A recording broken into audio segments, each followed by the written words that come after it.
ఇప్పుడు జగన్మోహన్ రెడ్డి గారు పాదయాత్ర చేసినప్పుడు అని హామీలన్నీ అమలు చేశారంట. చెయ్యకేగా 28 రోజుల నుంచి అంగన్వాడీల సమ్మెలో ఉంది.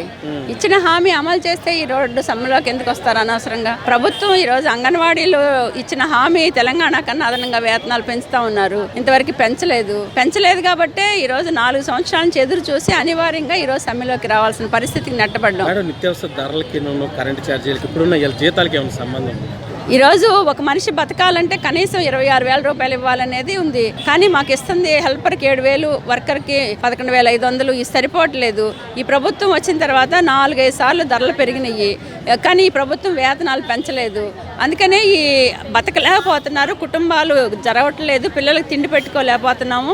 ఒకవైపు అందరికీ పోషకాహారం గురించి చెప్తారు, కానీ మీరు మాత్రం పోషకాహారం మాకు అవసరం లేదు, అందుకని వేతనాలు పెంచాలి అని చెప్పేసి మేము అడుగుతున్నాం. అంగన్వాడీలకి సంక్షేమ పథకాలు అమలు చేయాలని చెప్పేసి జీవో ఉన్నప్పటికి కూడా ఎక్కడ అమలు కావట్లేదు.